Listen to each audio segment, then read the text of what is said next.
दोस्तों, दिनाक्षी short hand में आपका स्वागत है। अगर आप चैनल पर नए हैं तो चैनल को सब्सक्राइब करें और बेल आइकन ज़रूर दबाएं।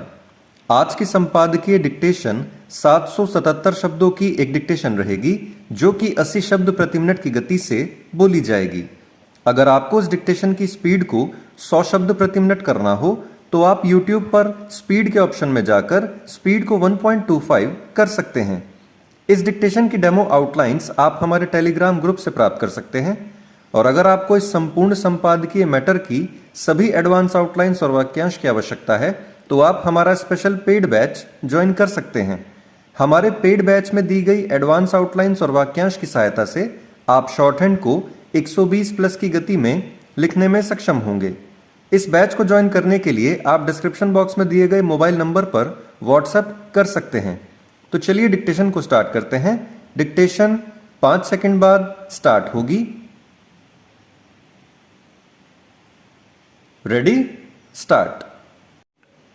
अग्निपथ योजना के तहत भर्ती के लिए पंजीकरण की प्रक्रिया शुरू होने के 6 दिनों के भीतर वायुसेना को 2 लाख से अधिक आवेदन मिलना यही बताता है कि इस योजना के विरोध में जो वातावरण बनाया जा रहा है उसे देश के युवा कोई महत्व नहीं दे रहे हैं।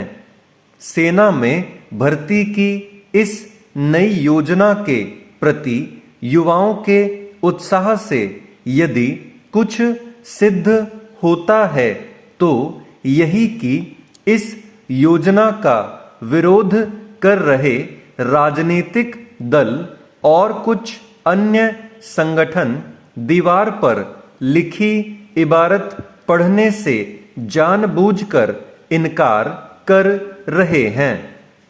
ऐसा तभी होता है जब संकीर्ण राजनीतिक स्वार्थों को आवश्यकता से अधिक और यहाँ तक कि देश हित से भी ज्यादा महत्व दिया जाता है। कुछ राजनीतिक दल न केवल यही कर रहे हैं बल्कि इस कोशिश में अपनी हद भी लांघ रहे हैं। इसका उदाहरण है पंजाब सरकार का यह फैसला कि वह राज्य विधानसभा में अग्निपथ योजना के विरोध में प्रस्ताव लाएगी। यह न केवल किसी राज्य सरकार की ओर से अपने अधिकारों का अतिक्रमण किया जाना है बल्कि विधानसभा का दुरुपयोग करना भी। इस पर हैरानी नहीं कि इस विषय पर कांग्रेस भी पंजाब सरकार का साथ देने को तैयार है।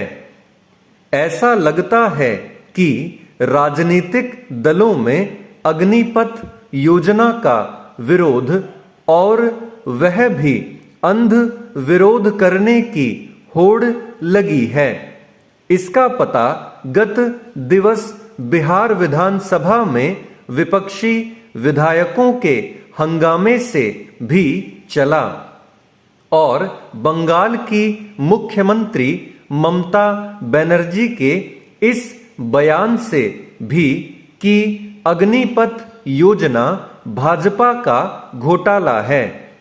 उन्होंने यह विचित्र मांग भी कर डाली कि अग्निवीरों की सेवानिवृत्ति आयु 65 वर्ष की जाए। इस तरह की हास्यास्पद मांग करके ममता बनर्जी ने अपनी अगंभीरता को ही प्रकट किया। चूंकि राजनीतिक दल अग्निपथ योजना पर अतार्किक रवैया अपनाए हुए हैं, इसलिए कुछ गैर राजनीतिक संगठन भी ऐसा कर रहे हैं। इनमें कुछ कथित किसान संगठन भी हैं। इन संगठनों का अग्निपथ योजना के विरोध में उतरना यही बताता है कि वे हर फैसले के विरोध की ताक में रहने वाले आंदोलनजीवी ही हैं। अग्निपथ योजना के विरोध में कई दलों की ओर से जैसे बयान दिए जा रहे हैं, उससे यही स्पष्ट होता है कि उन्हें न तो सेना की जरूरतों की समझ है और न ही इसकी कि अंतर्राष्ट्रीय स्तर पर सेनाओं के रूप स्वरूप में किस तेजी से बदलाव हो रहे हैं। कई देश तो ऐसे हैं जो बहुत पहले ही अग्निपथ सरीखी योजना अपना चुके हैं। इसका कारण यही है कि भविष्य में युद्ध मिसाइल, ड्रोन और आर्टिफिशियल इंटेलिजेंस के जरिए लड़े जाएंगे। यह भी साफ है कि अग्निपथ योजना के विरोधी इसकी अनदेखी कर रहे हैं कि समय के साथ इस योजना में संशोधन, परिवर्तन संभावित हैं। चेंज राष्ट्रीय स्तर पर सूक्ष्म, लघु एवं मध्यम उद्यम सेक्टर में बिहार ने उत्साहजनक परिणाम हासिल किया है। इस वर्ष राज्यों को उत्कृष्ट कार्य के लिए मिलने वाले नेशनल MSME अवार्ड में बिहार को द्वितीय स्थान मिला है। प्रधानमंत्री आज दिल्ली में आयोजित होने वाले कार्यक्रम में बिहार को सम्मानित करेंगे।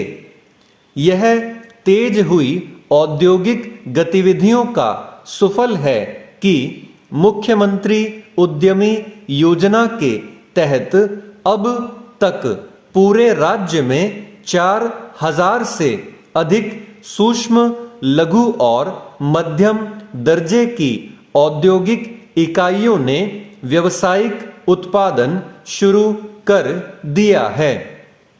उद्यमी योजना के तहत चयनित पुराने और नए लाभार्थियों द्वारा उद्यम शुरू किए जाने के बाद 1 लाख से अधिक रोजगार के अवसर पैदा होंगे। बिहार में विगत 1.5 वर्षों में 36,000 करोड़ रुपए के निवेश प्रस्ताव आए हैं, जिनमें अधिसंख्य MSME सेक्टर से जुड़े हैं।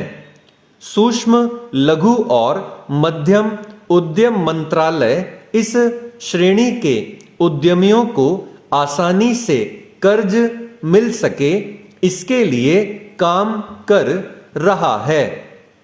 बिहार में उद्योग की कमी दूर करने के लिए बैंकों और वित्तीय संस्थानों को विशेष रुचि लेते हुए सहयोगात्मक रुख अपनाना चाहिए।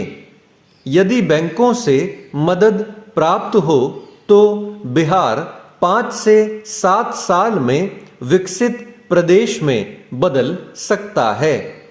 सरकारी योजनाओं के सहारे केवल सीमित संख्या में ही रोजगार उपलब्ध हो पा रहा है। कई बड़े उद्योगपतियों ने बिहार में उद्योग स्थापित करने में दिलचस्पी दिखाई है। तेजी से बढ़ती कृषि उत्पादकता और सस्ते श्रमिकों की उपलब्धता ने उद्योगपतियों को यहाँ निवेश के लिए आकर्षित किया है। यह ध्यान रखने की आवश्यकता है कि महानगरों के मुकाबले बिहार में उद्यमियों को सुविधाएं कम नहीं हों।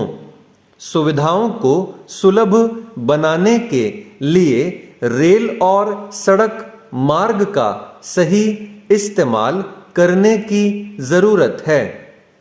यह भी जरूरी है कि उद्योग शुरू करने से संबंधित लाइसेंसों और दस्तावेजों को तैयार करने में होने वाली अनावश्यक देरी समाप्त हो। ये लाइसेंस ऊर्जा, श्रम संसाधन, पर्यावरण और वन विभाग, खान, भूतत्व, प्रदूषण, नगर निगम एवं लोक स्वास्थ्य अभियंत्रण विभाग द्वारा जारी किए जाते हैं। बिहार में निवेश को बढ़ावा देने के लिए सरकार ने जो माहौल तैयार किया है उसे और विस्तार दिए जाने की आवश्यकता है। औद्योगिक रोड मैप बनाकर कृषि से जुड़े उद्योगों को बढ़ावा देना लाभकारी साबित होगा। स्टॉप। दोस्तों, डिक्टेशन अच्छा लगा हो तो वीडियो को लाइक और शेयर करें और चैनल को सब्सक्राइब करके बेल आइकन जरूर दबाएं। इस डिक्टेशन की आउटलाइंस आप हमारे टेलीग्राम ग्रुप से प्राप्त कर सकते हैं। तो चलिए अब आपसे अगली वीडियो में मुलाकात होगी। तब तक के लिए धन्यवाद।